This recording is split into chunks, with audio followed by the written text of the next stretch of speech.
it seems like that we're on a cusp of a major change. अब talk about the great transition by 47. We believe by 2047 it will be 30 trillion economy. Bharat आज अमृत काल के दौर से गुजर रहा है, कुछ असंभव नहीं है. So there are two economies in this country. We need to accept that. One is India, the other one is Bharat. Can we take governments out of the cities? All states should have capitals away from cities. You work with the private people, but government is an enabler. You have to take that responsibility. Otherwise, everything, government cannot deliver everything. Very positive outlook to the future.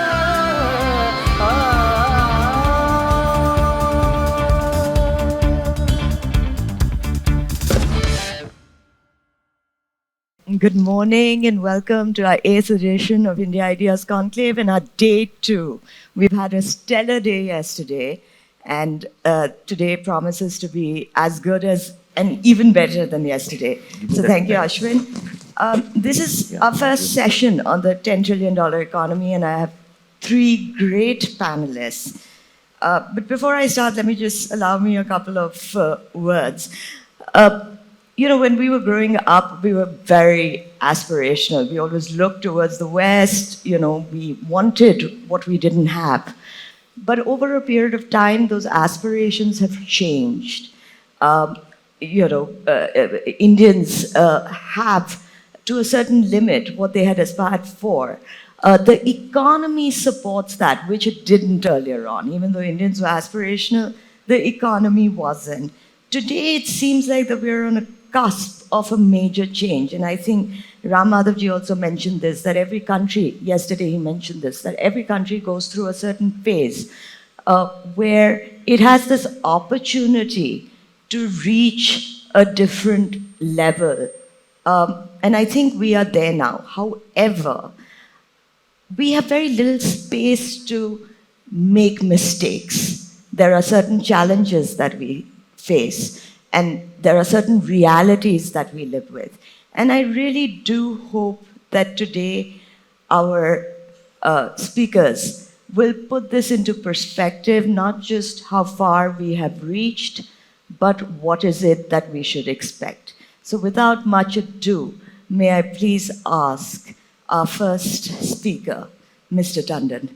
Yeah, thank you, Rami. Morning, everybody. The bigger question comes when we talk about 10 trillion economy. The real question comes, what is the timeline? Some people talk about 2030, 2035 numbers. Some people are even optimistic for 2028 also. So how to decode this mystery with the help of analytics? So we are predominantly analytic firm. We talk about how with the help of predictive analytics you can see the future and mathematically you can decode that. So this is the entire thesis of being relevant. Okay. So when we talk about predictive analytics, okay, let me give you perspective. You should not think like astrologer. We are talking about which year, what will happen and what could be the size of that economy. We are talking about through help of analytics when we connect the dot and try to see. So I'm a student of cycle analytics, okay, and you will surprise to see very interesting data. This is a picture, if you can see this slide, which was written in 2012. We talked about how end of 2019 till 33, how the geopolitical volatility will shape up. Okay, how beautifully we explain year-wise year it played out. When talk about even the COVID situation, if you see the red slide, red color in from 2019, 33, it's all about geopolitical volatility. I'm linking with this thing so you'll get a perspective what we are talking about, just for explanation says. So I'm covering a bit about this transition. We have written a book which we're launching next year. I'll talk about the great transition by 47. We believe by 2047 it will be 30 trillion economy. And based on our perspective, we talk about how 10 trillion economy will be there by 2032, 33. But very interesting, this is based on the current currency level. So I'm going to spend some time on the currency aspect. Okay, we have grown with this thesis. Rupee will depreciate. From on year on year, we have taken 5-7%, sometime in 10% depreciation. We have seen last 2 years particularly, it has been stable. Of late, has depreciated a bit.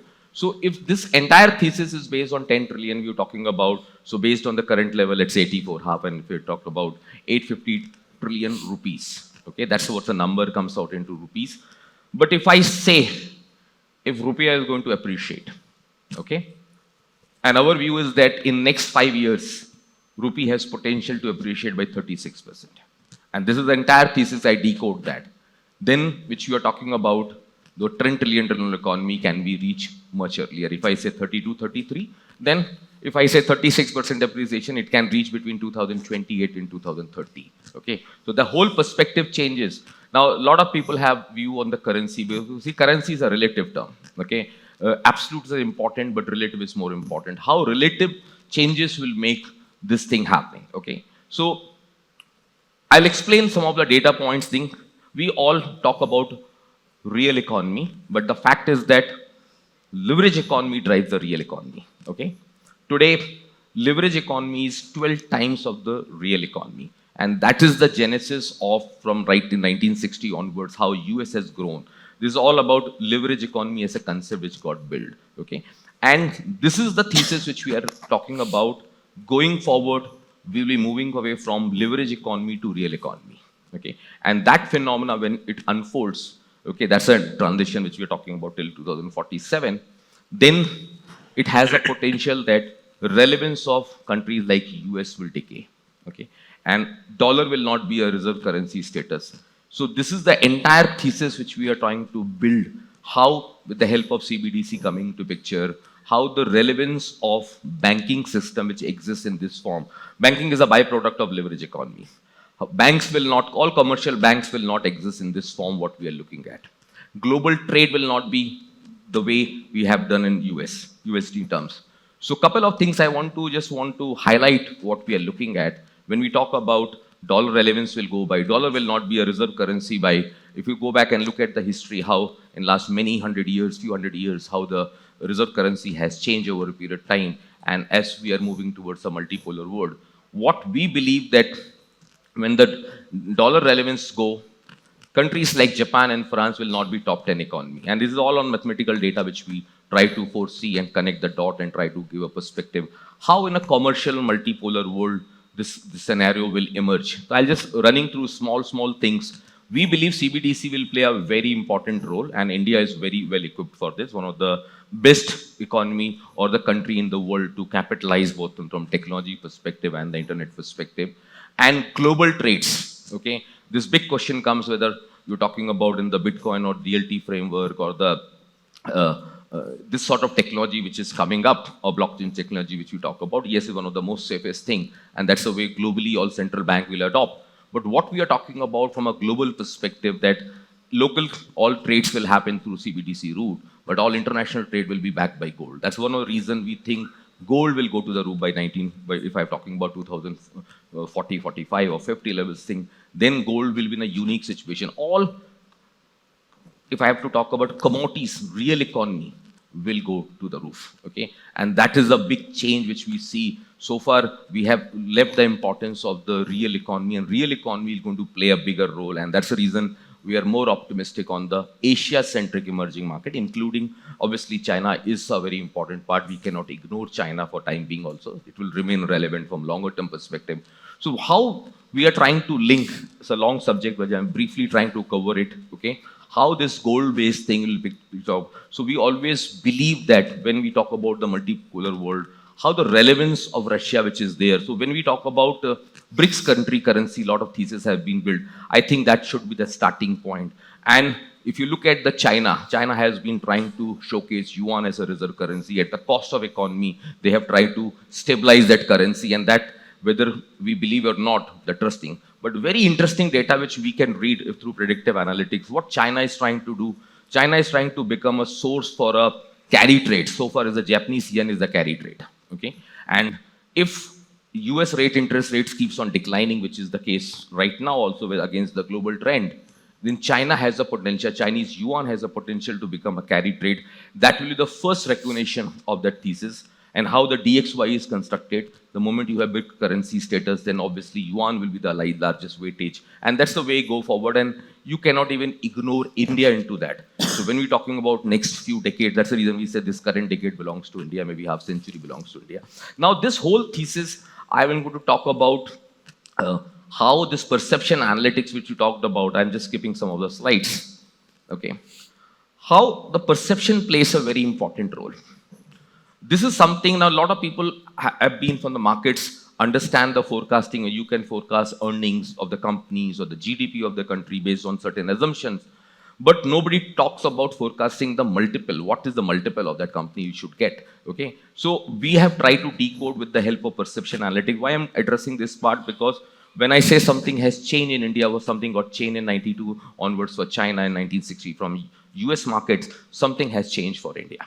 What has changed? The entire perception is very different. Okay, and that makes a lot of difference. In very simple terms, the P multiple of the country has changed. And this is through various data points we have tried to say. A lot of people talk about India is very expensive market to us. I think it will remain expensive for many decades to come. Okay, that's a thesis, because purely from a perception, a lot of data points have changed. One more point I want to talk about, when we're talking about why India will become so meaningful, or how we're talking about currency, why currency will appreciate. A lot of people will be surprised to see. So I'll give you some small example. We try to calculate the global liquidity phenomena very closely. A lot of people look at a global liquidity with M1, M2 sort of thing. But today, global liquidity, which include the shadow banking data, is 2 times of the global GDP. So we are closer to $190 trillion global liquidity. Okay. When we talk about the concept of global liquidity, and we have even tried to explain the concept of how the global fluidity works. I'm not addressing that part right now, but purely from that perspective, how we can quantify the shift of money. Because if rupee has to appreciate, it means money has to, we have seen extraordinary FPI or FDI money coming to this country. Otherwise, no way it can happen. And parallelly, other currencies should do badly.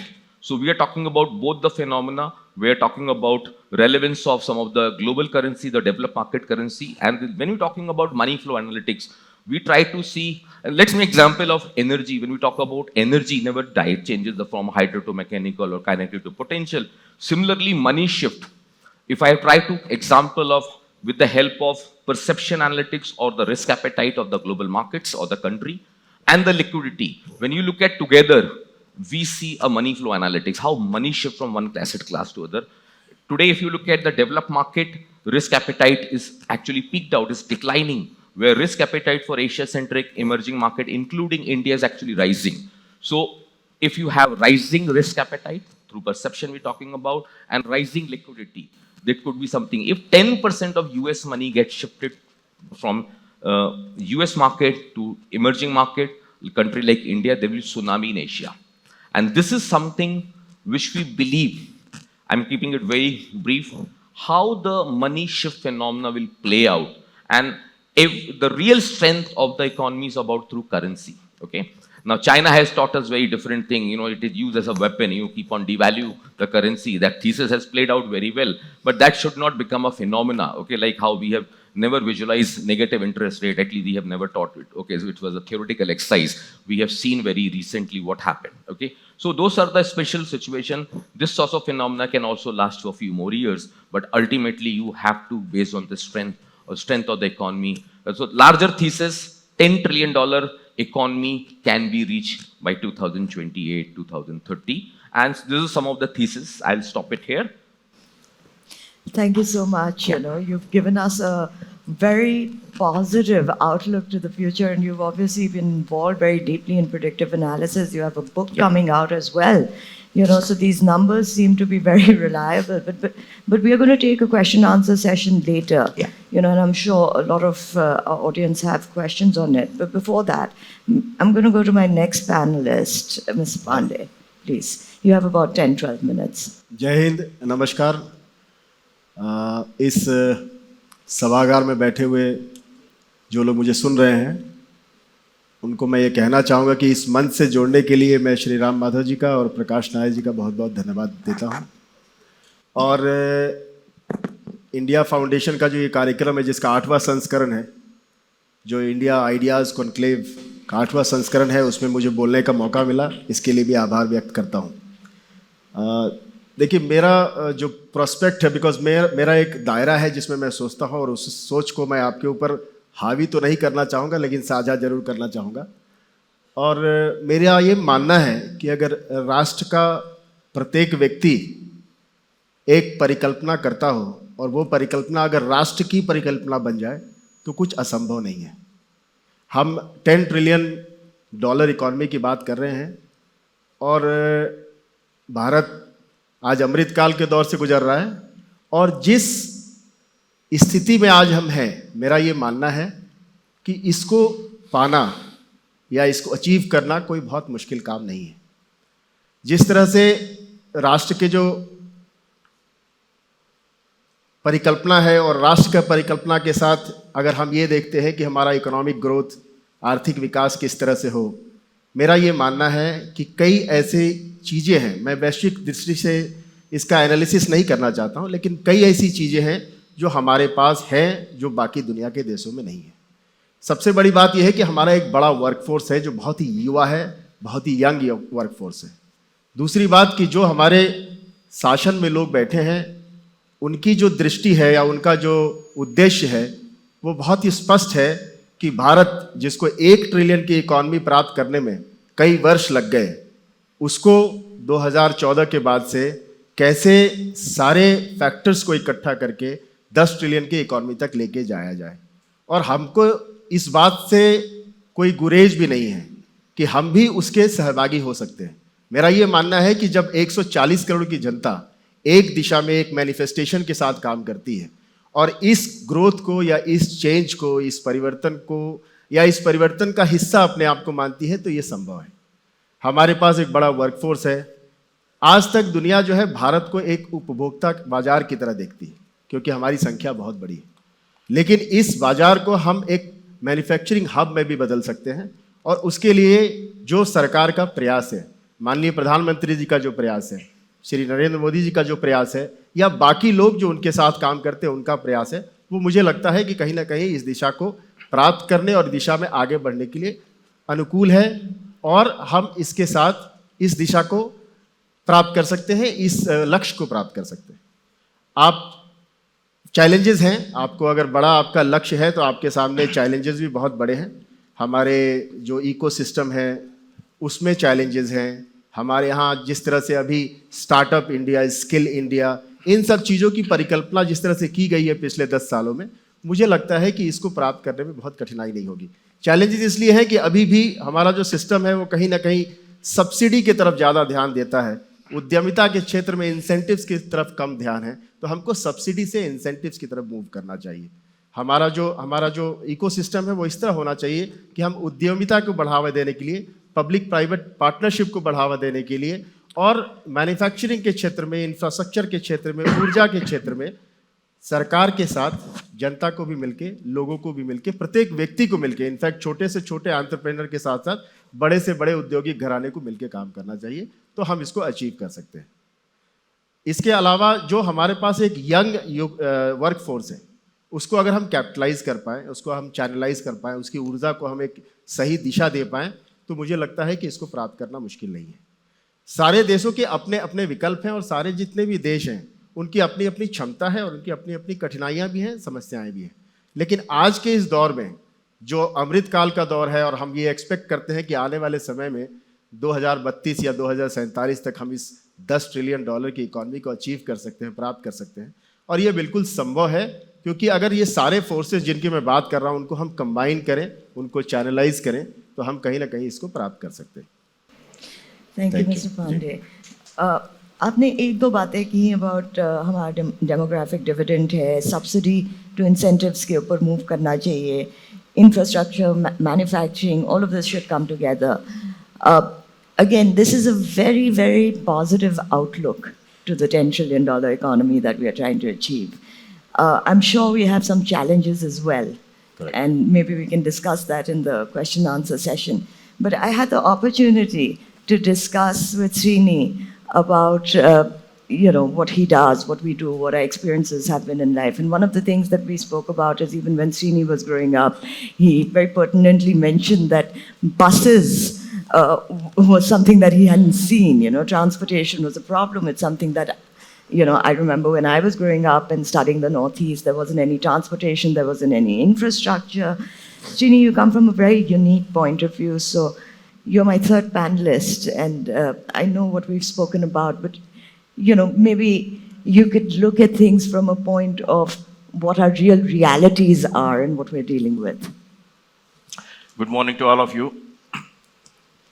You will hear a lot of numbers that's coming through, so I'll take the practitioner's view. That's, I'm not an economist, I'm an engineer, built some companies, invested in companies, have a really on-the-ground experience of doing things. Can the $10 trillion happen? Yes, of course it can happen. I have no doubt about it. Some years here and there, whether it's 2047, 2040, 2030, whatever, that's not that very important. What I want to bring to your attention is that what is working, what's not working. So we have taken and here again, whatever I make certain comments, not reflection of any political criticism or, whatever it is. It's basically we all want to build a country. So this is primarily to be taken in the context of what is that we need to do. So we have taken many times an approach saying that, we'll have a policy. The policy will drive the growth. It doesn't happen, unfortunately. Along with the policy, if you have the hand-holding, it happens. So I'll give few examples to you. We have Make in India. We have Atmanirbhar. So the issue why some of those things did not pan out the way we actually intended to is that there is a structural issue. The structural issue is that, if you take, I'm just giving an example to you, that, we import $100 billion worth of consumer goods through this e-commerce, tick, tick, tick, ticking, it gets delivered. And the same goods can be made in this country. They are not high-tech goods. They're very low-tech, can be done. But why it is not done? Because they cannot be done just only with the policy. So if you divided the whole thing into 100 different categories, and we had people focusing on them, each one of them, then ask why these things are not being made in India, then we will get the answers and work towards it so that we can make them to happen. Those things, wherever we have focused, we are doing it. Recently, we are focusing in semiconductor, various other sectors, it's happening. But where we are not focusing, it's not happening. Okay, that's one. Now, we say that $10 trillion, how do we reach that one? Well, we don't have natural resources. What we are looking at is basically our human resources, the so-called demographic dividend. And if we have to put those resources to work and to reach the $10 trillion, we need an educated workforce. Education and skill are the two most important things. Do we know that if there is any structural change that happened in education? Not much. We had, in higher education where I'm fairly actively involved, there are 4 people who run the Ministry of Education there. A secretary, an additional secretary, 2 secretaries. That was when we had some 30, 40 central institutions. Today we have 150 of them. Will they have time to attend a board meeting? No. So then who will run these institutions? So these are the issues that we need to address. Similarly, when you come to the school education, primary education, school education, that's primarily with the states. And the states do not focus. How many states give importance to education? Do they put their best minister in charge of education? Do they put the best secretary in charge of education? No, it comes somewhere way low. So when I was interacting with few of the chief ministers, and we make a request to them, sir, please keep it with you. It will have an importance. People will feel that any ministry with the chief minister gets the attention. And they said, no, we don't want to deal with these teachers and all that. There's one state, the minister told me, HRD minister, that they spend 1.5 lakhs rupees for every student. That means each one of them can be sent to an international school. But because it's a total expenditure divided by the number of students, we're not getting the results that we are looking for. So that's something that we have really had to focus. And the skills is that we keep saying it, but very important, 2 points I want to make here.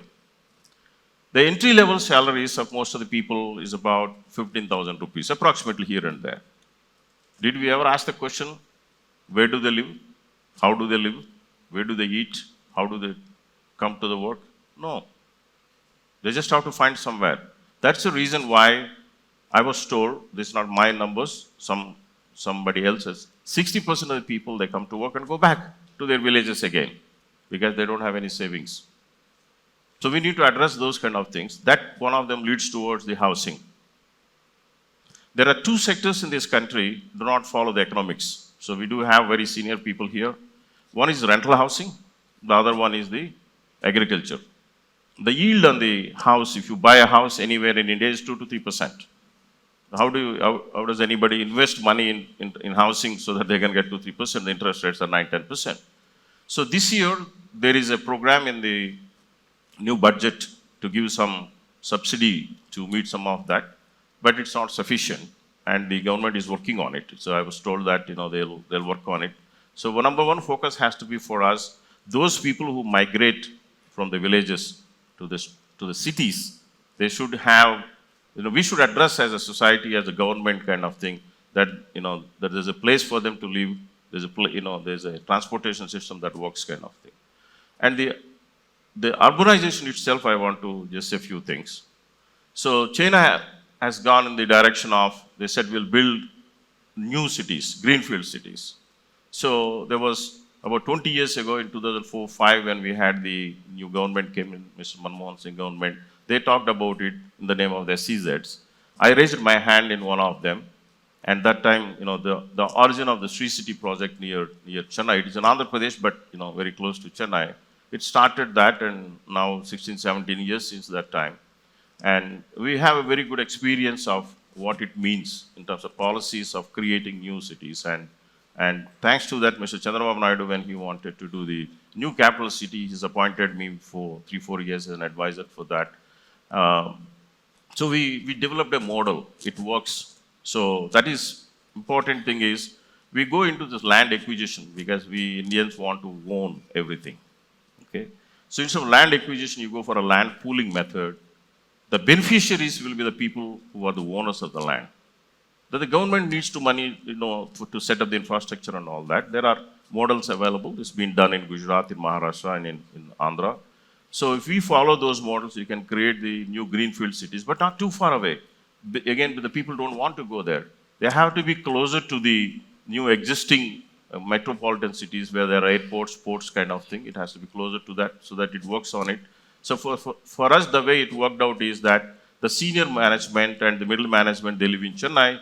The remaining other layers of the working force lives in Free City and in and around that area. So because of that, today we have 220 companies from 30 countries. It's a small city. It's designed for 1 million people. Now today we don't have 1 million people, we have a few 100,000 people there. But has people from 30 countries coming and doing business there. The same thing can be replicated. So important point there is that we need to address the housing, schools, healthcare for the people who are moving from the villages to the cities. That's very important. Without that, it's very difficult for us. We just say urbanization and like it's Bangalore. Yeah, a lot of wealth is created here, but just messy thing. You start from anywhere, it takes 2-3 hours to move from one place to the other. Because I'm not again criticizing somebody because they haven't done. I'm just saying that it's not possible. You can't have the same things where you go and dump 10 million people, 20 million people. It's not going to work. So the two areas that we need to focus: education, ensure that our children are taught well, they have the skills that are required for what is required for the industry, and the civic facilities for those people who have been moving from the rural to urban. Thank you, Srini. That was really, rounding up our session, that really put things into perspective of what sort of the challenges are in front of us. You spoke about education, skills being really important. But, what struck me also is our legal system. We'd spoken about this as well, How much of a hindrance in implementing the ideas that you've spoken about is it going to be for us to overcome? Can you please repeat? I said, we spoke about the legal system also before we started this panel, and you've spoken about education, you've spoken about skills, you've spoken about the kind of policies we should have for people moving from rural areas to urban areas. But, the legal system also in this, as well as the government policy system, has a problem of implementation in certain areas. How difficult is that going to be for us to overcome to reach the kind of targets that we've been talking about? And I take this opportunity to ask the first question before I open it up. Yes. Privilege of the moderator. Yes. If you recollect about 20, 30 years ago, the same situation existed in the in office space also. Office space, there was no professional money coming in. People just built the building and they just kind of rented a little bit of it. The yields were same thing, 2-3% yields. Because we have a very peculiar situation in this country that, the money that's put into real estate is not fully counted for. But it only has so much of, growth with that. But once the grade A office spaces that happened around here, the investors came from across the world, in India and from abroad. So once the yields went to 9-10%, there's unlimited money that came in. There's one fund from the US itself has put $60 billion in this country only in these things like, the urban office spaces and all that. Such a thing never happened in rental housing. So when I'm coming from the village, I don't have money to buy a house. The fare I start first is in a rental place. I grow up slowly up kind of thing, then I will own a single bedroom apartment, then 2 bedroom, then, life moves on from there. So we do need to have this hand-holding thing for some time till the maths sets itself there. So today for office spaces, we don't need any help from the government. So I invest money, I have enough yield coming in so that I invest more money. The same thing doesn't exist for our rental spaces. And just one thing I want to share with you is our chief minister once he asked, okay, you're saying all these things but we don't have any land.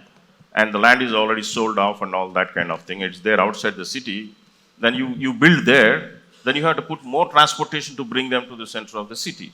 Then I said, sir, when we didn't have the space to build the metro stations, what did we do? We built on top of the road. Most of you don't like it, but I told him do the same thing. At every 1 kilometer, build these rental spaces on top of the road. Roads are owned by the government. And somebody said aesthetically, I said, for what? You can make that thing also. We found a lot of solutions there. Actually, I'm just saying build on top of the road. Okay? Because so that they can walk to work. We need to go to that level of detail for us to be able to do it. But once they become economically viable, people do it. Indians are pretty good at those things. They will do that. But we have to do the hand-holding till they become viable. Well, thank you, Srini. I think it's time that we open up to our audience for some questions. If there are any questions. Yeah. Thank you for sharing your perspective. And I watch you regularly on business news channels also and really love your data-driven approach. This picture that you have explained in terms of where you see next 5 to 6 years, I just wanted to ask one thing about this uncertainty which exists today. There is a change happening in the White House. There are 2 wars happening. And we don't know which way it will go, if it becomes a full-blown war and what ramification it will have. So have you factored that in? Do you think there is a small error it might happen, or do you think it could work to our advantage? Have you factored that in? Yeah. So the slide which I shown you between how from 19 to 32, if you see on the left-hand side, it's all about geopolitical thing. So we have said in 100 years, in this decade, you will see the highest geopolitical volatility. So we do have factored that part, and we still believe this is the most challenging decade for all of us. So how you look at somebody looks at a crisis, somebody looks at opportunity. Geopolitical volatility will remain elevated for a longer period of time, and we have to live and manage volatility. So we say volatility is your invisible animal. You make it your best friend rather than getting worried about it. Okay, so you have to optimize that. But again, from a global context, I will say India is in a better position. Okay, with whatever analytics which we do on the war cycles, another thing. The way I look at, despite a lot of noise, whatever data analytics we believe is nothing like big war or global wars are happening very soon. Okay, it's the next battle is for the wheat. When you have enough wheat reserve, that's the time the next battle will play out. It's not going. These are all small trailer which you will see before you see. So I expect, if you really ask me where the geopolitical war will be seeing the highest level, I think is between 2028 to 32. We work on this 5-year expansion and compression cycle. This is what we talked about. The 2018 till 2023 global volatility will remain elevated, and in 2020 I talked about the worst which played out. We talked about the meltdown phase in 2020. So next big crisis which will unfold will be in 2028 to 32. Okay, it's too early, too premature, but if I have to talk about purely on analytics, that's what we say. But relatively, again, everything is not look at absolute terms, but relative terms. I'm more bearish on the global markets, particularly the developed markets, where you see much bigger crisis. Okay, The wealth effect, which is we're talking about from from economy perspective, can lead to a bigger civil war, can lead to bigger disintegration of US and China also. So those are the things where India is actually reverse. We believe in our next book we talked about how spirituality will take India to the next level. That's a thesis which we have talked about, that this thesis will play out till 47, where India demographic cycle peaks out. So a lot of changes, a lot of constructed. Obviously, if you see a bigger crisis in US, okay, and people are going to vomit there, you will see a stink out here also. But on relative basis, we will do a better job. For a $10 trillion economy, or in that economy, do we see government coming out of business, or do we see state-owned enterprises becoming more efficient and becoming globally competitive? Which one would be a better proposition? I take your question. This is something you have to create on a balance. You ask a question that the government is coming or the private sector is giving their participation. I'll just quote an example. Like, government has recently launched one program called this is called Anusandhan Research, National Research Foundation. Now the idea is that if they create this foundation, who is going to participate? There are, of course, people from private sectors, skilled people, professional people, they have to participate. One of the I'm from the healthcare background, and I would like to tell you that one of the major innovation going across the world is in the field of genomics. Genetics, we have been learning about genetics, we talk about genetics, we talk about DNA, we talk about RNA, but what is the prospect of this whole subject is something beyond the limit. It's like you cannot imagine where we can reach with this technology or which innovations. Now government can create a platform.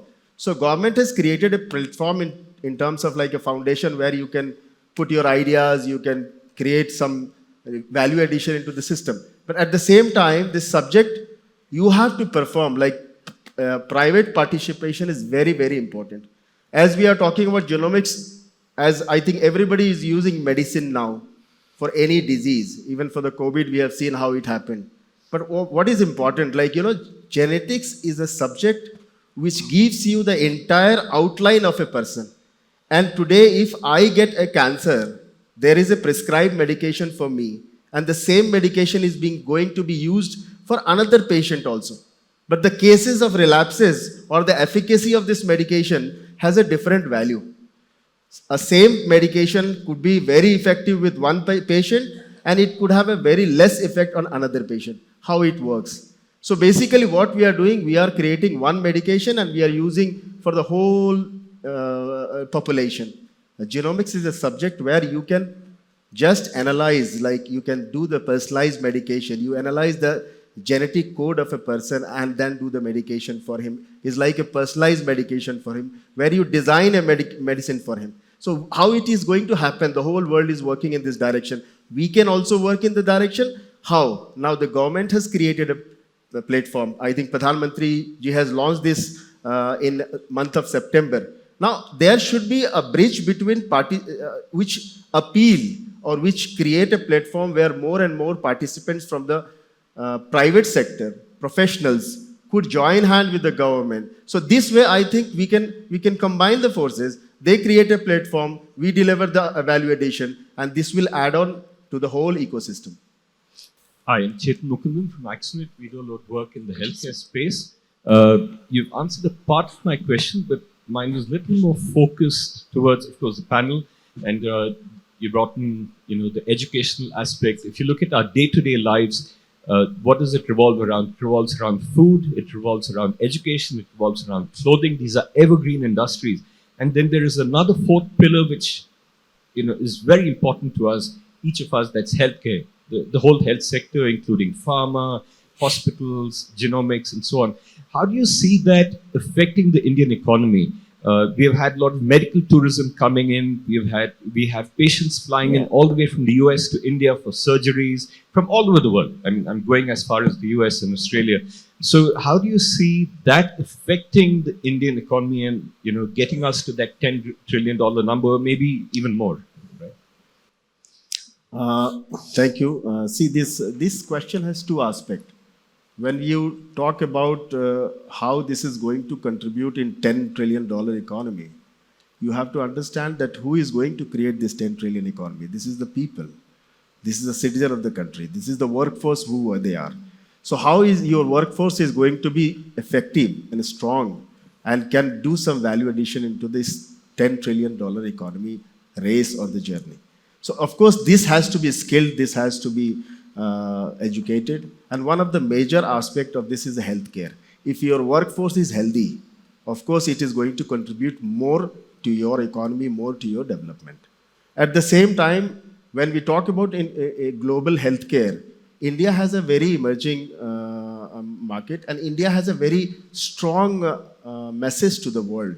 We have a history, we have a legacy of healthcare, but at the same time, India has a very strong message to the world that we can provide affordable medication, we can provide affordable treatment to the society as well as to the whole globe. And you have seen in recent days, starting from Africa to Central Asia, starting from the western part of the world, we have been providing a healthcare facility and support to the patients across the globe in a very dynamic way and a very cost-effective way. So this field itself is almost like is a very niche area, and it has been growing since last 5 and 10 years, I think 10 years, and it has a lot of prospect, it has a future, and we can cater the whole world, the globe, for this kind of activity, especially the healthcare. We can contribute at a low-cost medication, we can contribute at low-cost treatment, we can talk about creating a genomic hub, which is like in future you have 8.6 billion people in this globe, and to do this, to create this facility for genetics related medication or genetics driven medication, you have to have the mapping, gene mapping of almost like 30 to 40% of the population. A medicine is being designed in, like is like produced or invention is done in, innovation is done in US, and we are the consumer because they have the patent. So these kind of things can also create some value addition. We can create an innovative hub here. I think Skill India and this new foundation, what has been done by the government, is going to create some more value. And this will, is a holistic approach. If your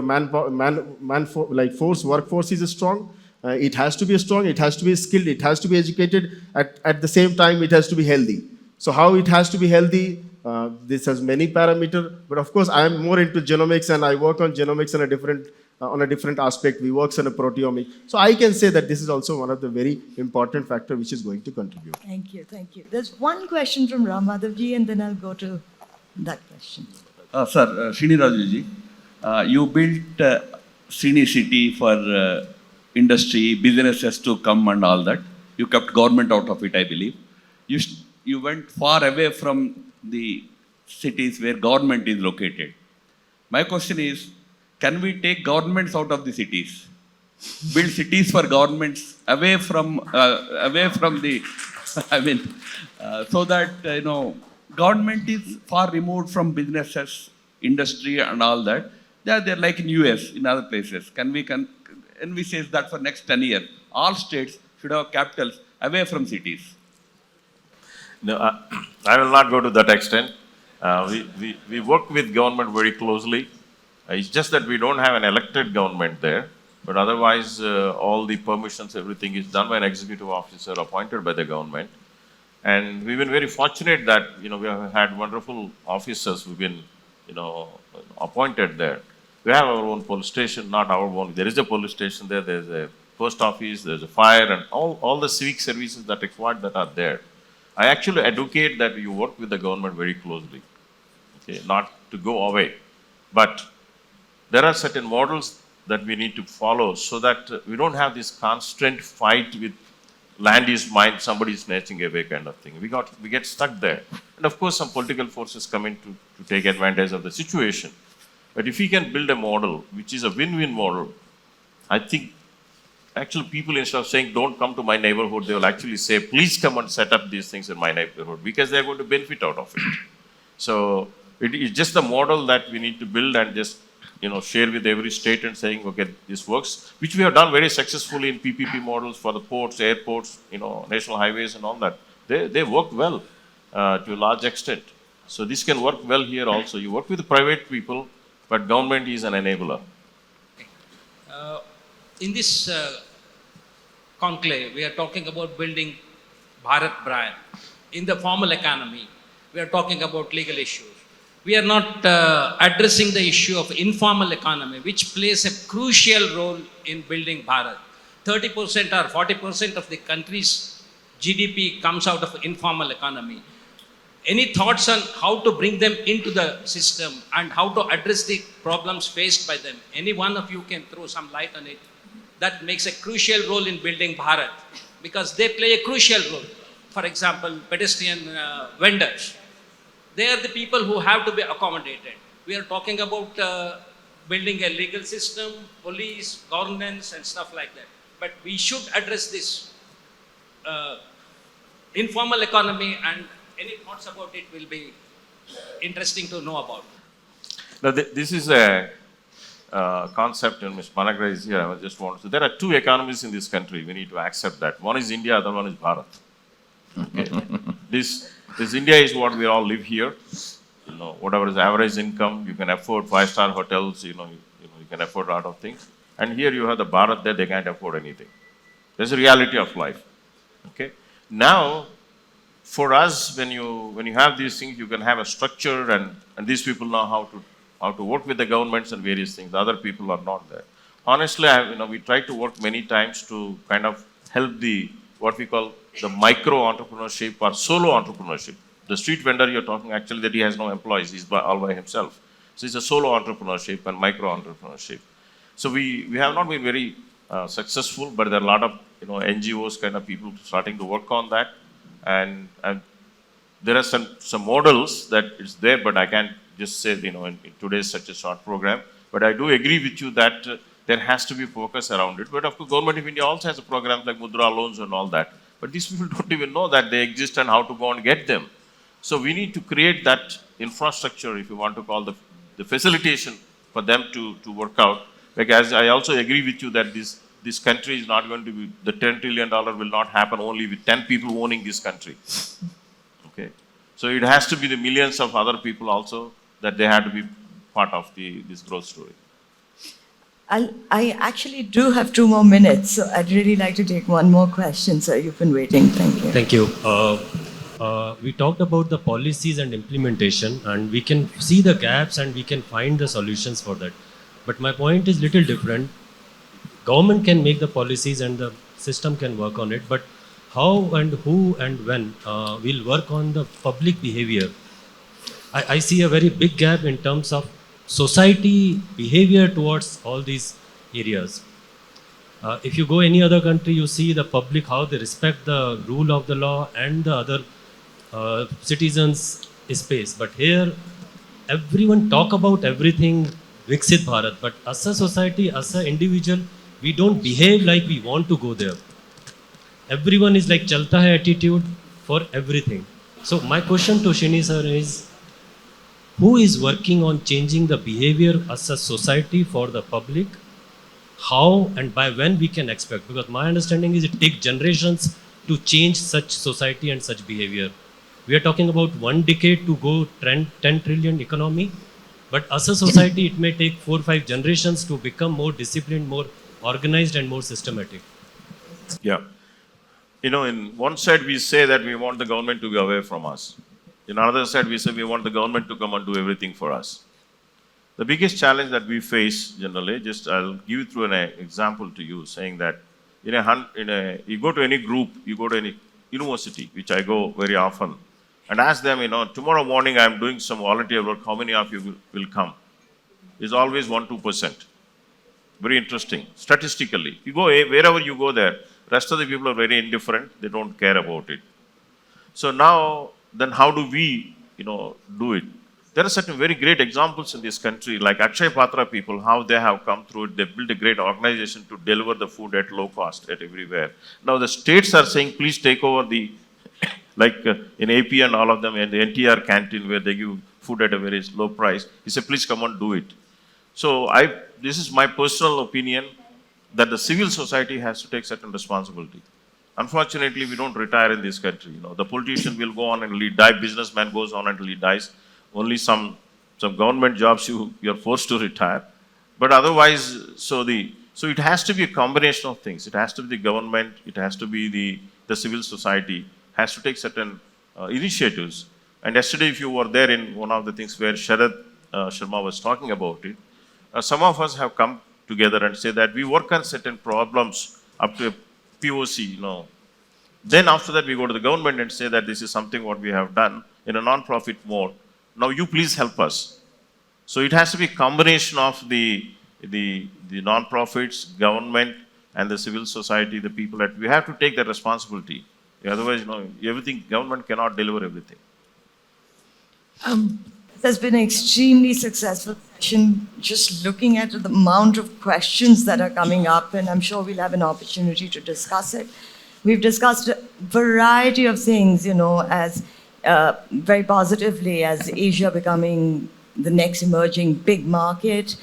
We've spoken about the public-private collaboration that we must have, the problems of implementations, challenges, you know, how we should be helping not just in having these ideas, but also focusing on the implementation of transitions from rural to urban areas. A wide range of topics. I'd like to thank my panelists for taking the time out, being here, and giving us their very deep insights. I close this session. Thank you.